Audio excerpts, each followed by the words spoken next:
My name is Sarah Bennett. I'm 35 years old, and for the last decade, I've worked as a trauma surgeon in Wyoming. My job has taught me how to stay calm when everyone around me is falling apart.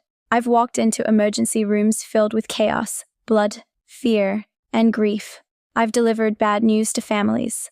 I've made life or death decisions in seconds. But nothing in my medical career prepared me for what happened the afternoon I came home early from work. The day had started normally. A surgery had been cancelled unexpectedly, giving me a rare chance to leave the hospital before sunset. I decided to surprise my 8-year-old daughter, Lily, with dinner from her favorite restaurant. As I pulled into my driveway, everything looked normal. The front lawn was untouched. The mailbox stood closed. My porch light was off. But the moment I stepped out of my car, I heard something that made my stomach drop. A child was crying inside my house. Not ordinary crying. Not frustration. Not disappointment. Fear. Pure fear. The kind of cry that makes a mother's heart stop before her brain even understands what's wrong. I hurried toward the front door. As I reached it, I noticed something strange. The door wasn't fully closed. It was slightly open. My pulse immediately accelerated. I slowly pushed it wider. What I saw inside made me freeze. My father, Robert Bennett, stood in my living room shouting at my daughter, and my older sister, Monica Bennett, was tearing apart my bedroom. Drawers were hanging open, papers covered the hallway floor. Cabinets had been emptied. Someone had been searching for something. For a split second, my medical training took over, assess the danger, protect the child, call for help, gather evidence. Every instinct told me to charge into the room, but another part of me understood that acting too quickly could make things worse, especially for Lily. I stepped back into the shadow beside the hallway wall. Then I pulled out my phone. My fingers trembled as I dialed 911. The operator answered almost immediately. 911, what's your emergency? I lowered my voice. My father and sister broke into my house. What is your location, ma'am? I gave the address. They're inside right now. My daughter is in there. My father is threatening her. The operator's tone instantly changed. Officers are being dispatched. Stay on the line. I nodded even though she couldn't see me. Inside the house, Robert's voice echoed through the hallway. Tell us where the folder is. Lily's crying became louder. I don't know. Don't lie to me. I felt rage rise inside my chest, but I stayed silent. The operator whispered through the phone. Can you see them? Yes. Are there weapons? I carefully looked again. No weapons, Aunt. Stay hidden if possible. Officers are close. I moved slightly forward and looked around the corner. My daughter stood near the bookshelf. Her eyes were swollen from crying. Her hands shook. Robert towered over her. Meanwhile, Monica stormed through my bedroom, throwing clothes and papers onto the floor. A loud crash came from inside. Something glass shattered. Then Monica shouted, I found property papers! My father's face lit up. Bring them here! She emerged holding a stack of documents. The moment I saw them, I understood exactly what was happening. Months earlier, our mother's estate had finally been settled. Most of the family inheritance had already been divided. But there was one thing everyone wanted. A share of an apartment building our mother had invested in years before her death. That share belonged to me. Legally. Clearly. Undisputed. The paperwork had been reviewed by attorneys and approved by the court, but Robert and Monica never accepted it. To them, anything I owned should belong to them too. For years, I had helped them financially. Whenever Robert had tax problems, I paid. Whenever Monica had legal problems, I paid. Whenever either of them claimed an emergency, somehow I ended up writing a check. I told myself that was what family did. I told myself helping them was the right thing. But over time, I realized something painful. They didn't see kindness. They saw opportunity. Every time I rescued them, they learned they could ask for more, and now they weren't asking any more. Now they were taking. Robert lowered his voice and pointed at Lily. Your mother is selfish. Lily wiped tears from her cheeks. Please stop yelling. If she cared about this family, she'd help us. My jaw tightened. Monica stepped into the living room carrying papers. We still haven't found the transfer certificate. Robert cursed. We keep looking. Then Monica laughed. Maybe we don't need it. Robert looked at her. She smiled. We can make Sarah sign new documents. My blood ran cold. Robert nodded slowly. Exactly. Lily stared at them, confused, scared, trapped. The operator heard enough through the phone to understand the situation. "Ma'am, officers are less than 2 minutes away," I whispered. "Thank you." Then I made a decision. I wasn't going to hide anymore. I wasn't going to let Lily face them alone. I stepped into the living room. The first person who saw me was Lily. Her eyes widened instantly. Relief flooded her face. "Mom!" Robert turned around. Monica froze. For several seconds, nobody spoke. Then I said calmly, "Lily, come here." My daughter ran toward me. I wrapped an arm around her shoulders. Robert's expression darkened. "Sarah." The way he said my name sounded less like a greeting and more like a warning. I ignored it. My attention stayed on Lily. Only after I was sure she was safe did I look at them. Monica still held my documents. Robert stood in the center of my living room as though he owned it. And for the first time in my life, I didn't feel guilty for being angry. I felt clear, focused, certain. "Why are you in my house?" Robert crossed his arms. "We need to talk." "You break into my home and terrorize my daughter because you need to talk?" Monica rolled her eyes. "Stop being dramatic." I raised my phone. The active 911 call timer glowed on the screen. The color drained from Monica's face. Robert stared at it, then at me, then back at the phone. "You called the police?" "Yes." Silence. For the first time that afternoon, both of them looked nervous. For several long seconds, nobody moved. Then Robert forced a smile. "Sarah, don't do this. We're family." I almost laughed. Family. That word had been their favorite shield for years. Whenever they needed money, they were family. Whenever they wanted favors, they were family. Whenever they crossed boundaries, they expected forgiveness because they were family. But the moment accountability arrived, suddenly everything became a misunderstanding. Monica took a step forward. "Tell the police not to come." "No." Her face hardened immediately. "You really want to do this?" I looked at Lily standing beside me. Her cheeks were still wet with tears. My answer became easy. "Yes." Robert's jaw tightened. "We came here because we need help." "You came here because you wanted control." His eyes narrowed. "Watch your tone." For years that sentence had worked. Not today. "This is my house," I replied calmly. "You don't get to threaten my child and then tell me how to speak." The room fell silent. Monica looked toward the front window, then back at me. Panic was beginning to replace confidence. "Sarah, just think about this." "I already have. You'll destroy this family." "No." I pointed towards the papers scattered across the room. "You did that when you broke into my home." Robert slammed his hand onto the coffee table. Lily flinched. That single movement erased any remaining doubt I had. I wrapped an arm tighter around my daughter. "You see," I said quietly, "even now you're still trying to scare people into giving you what you want." His face turned red. Monica suddenly changed tactics. Her voice became softer, almost pleading. "We're desperate." I stared at her. "Then get a job." The words hit harder than shouting ever could. Monica's expression twisted. "You think you're better than everyone because you're a surgeon." "No." I shook my head. "I think adults should solve their own problems without terrorizing children."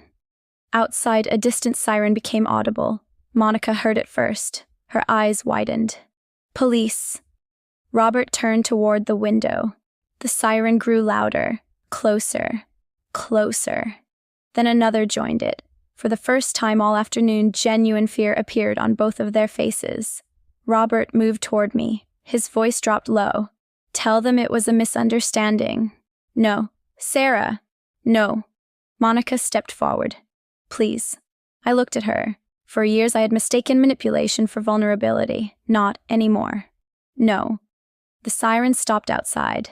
Silence. Then car doors slammed. Multiple doors. Heavy footsteps approached the house. Robert cursed under his breath. A loud knock shook the front door. "Police department." Nobody answered. Another knock followed. Louder. "Open the door now." Robert looked at me. I looked right back. Neither of us blinked. Then the front door opened. 2 officers entered. A tall officer in front, another just behind him. "Everyone stay where you are." The authority in his voice instantly changed the atmosphere. Robert raised both hands. "Officers, this is a misunderstanding." The officer ignored him. His attention landed on me. "Are you Sarah Bennett?" "Yes." Did you make the emergency call? I did. The officer nodded. Then his eyes moved across the room. The overturned drawers, the scattered papers, the broken frame, the crying child, and finally Monica's half-open bag. Ma'am, can you explain what happened? I told him everything, slowly, clearly, exactly as it happened. When I finished, Monica immediately exploded. She's lying. The second officer looked at her. Ma'am, be quiet. I'm serious. She's making this sound worse than it is. The officer pointed toward the bag. Hey, place that on the floor. Monica hesitated. Now. Reluctantly, she obeyed. The officer opened it.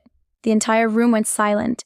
Inside sat my mother's pearl necklace, 2 rings, several property documents, and something else. A spare house key. My spare house key. The officer lifted it. Whose key is this? Nobody answered. He looked again. Whose key? Monica looked down. That told him everything. Robert tried another approach. I'm her father. The first officer turned toward him. Did she give you permission to enter? Silence. Sir. No. The officer nodded. Then he wrote something in his notebook. Robert's confidence visibly weakened. The officer continued. Did you remove property from this residence? No. The officer held up the necklace. Again, silence. The situation was collapsing around them, and they knew it. Then something happened that made everything worse. Officer Reed crouched beside Lily. His voice became gentle. Sweetheart, are you okay? Lily looked at me. I nodded. Only then did she answer. He said Mommy would lose the house. The room became completely still. Officer Reed slowly stood. His expression had changed. This was no longer a simple burglary. This now involved a child. Robert realized it too. That's not what I meant. Officer Reed looked directly at him. You can explain that later. The click of handcuffs echoed through the room. Robert's eyes widened. You're arresting me? Turn around, sir. This is ridiculous. Turn around. Monica began crying immediately, not because she was sorry, because she had been caught. Sarah, I didn't answer. Sarah, tell them. I remained silent. The second set of handcuffs clicked shut. Outside, neighbors had started gathering, watching, whispering. For years, Robert had cared more about appearances than accountability. The moment he noticed people watching, his face changed completely. Humiliation. Pure humiliation. As officers led him outside, he looked over his shoulder.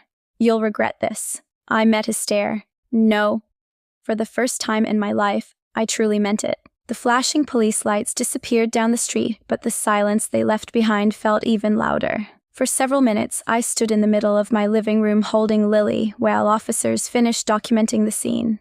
Broken picture frames, open drawers, scattered paperwork, evidence markers. Everything looked unreal, like someone else's life. Officer Reed handed me a business card before leaving. Detectives will contact you soon. I nodded. Thank you. After they left, I locked the front door and checked it twice, then 3 times. That night, Lily refused to sleep in her own room. She curled up beside me in bed, clutching her favorite stuffed fox. Every small sound made her jump. Every passing car made her look toward the window. Around midnight, she whispered something that nearly broke my heart. Mom? Yes, sweetheart? Did Grandpa hate me? The question hit harder than any insult Robert had ever thrown at me. I brushed a strand of hair from her face. No. Then why was he yelling? I searched for the right answer. Sometimes the truth has to be simple enough for a child to carry. Because some adults make bad choices when they're scared and selfish. She thought about that. Did I do something wrong? No. I answered immediately. Absolutely not. She nodded slowly, then closed her eyes. But I stayed awake for hours, watching the ceiling, thinking, remembering, replaying every moment and realizing something important. This hadn't happened suddenly. It had been building for years. I had simply refused to see it. The next morning started with phone calls, lots of them. I called the locksmith first. Every lock on the house was replaced. Then I called my bank, then my credit companies, then my attorney. By noon, every important document I owned had either been secured or moved. My attorney, Daniel Brooks, arrived that afternoon carrying a briefcase and a serious expression. Daniel wasn't just my lawyer, he had been one of my closest friends for years. After hearing everything, he sat quietly for a moment. Then he looked directly at me. Sarah, this isn't a family argument. I know. No, I mean legally. He opened his folder. What you've described could involve burglary, theft, attempted fraud, identity-related crimes, coercion, and child endangerment. The words felt heavy. Even though I had lived through it, hearing them listed aloud made everything sound worse. Because it was. Daniel spread several papers across the table. Tell me something. What? Why were they looking for those documents specifically? I hesitated. Then I answered. The apartment shares. Daniel nodded immediately. That's what I thought. Years earlier, my mother had quietly invested in a residential apartment complex. Most people in the family never paid attention to it. After she passed away, that investment had grown dramatically. What once seemed ordinary was now worth a fortune. A legal fortune. The building's value had nearly tripled. Daniel slid a valuation report across the table. I stared at the number, then stared again. My stomach dropped. The equity was worth well over $1 million. Suddenly, everything made sense. The break-in, the pressure, the fake transfer paperwork, the desperation. They weren't after jewelry. They were after ownership, control, money, and they had been willing to use my daughter to get it. 3 days later, Detective Carter called. Dr. Bennett, we'd like you to come in. Her tone sounded serious, more serious than before. When I arrived at the station, she closed the office door. Then she placed several evidence photos on the desk. My heart sank. The fake notary stamp, the transfer forms, copies of property records, and something else. A printed copy of my hospital schedule, highlighted, marked, studied.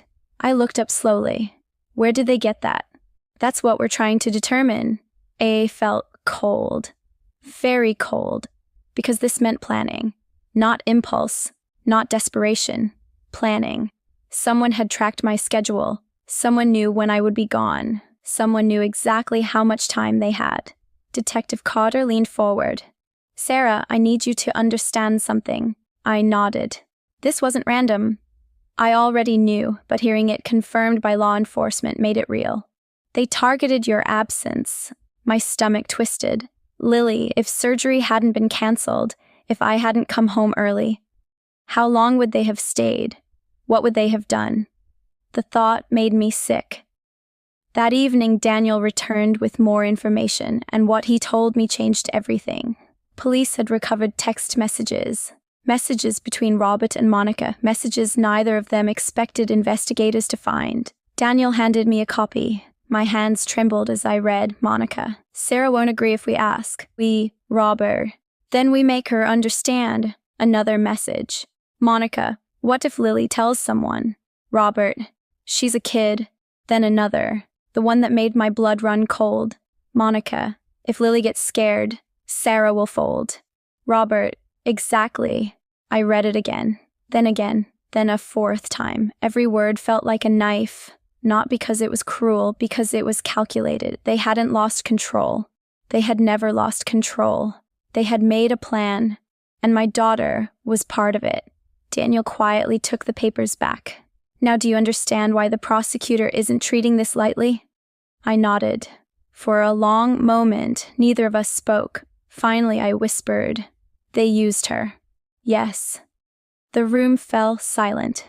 Outside, the Wyoming wind rattled the windows. Inside, something changed forever. For years I had blamed myself, for not helping enough, for setting boundaries, for saying no, for disappointing family. But reading those messages erased every ounce of guilt, because guilt only survives when you believe you caused the problem. I hadn't caused this.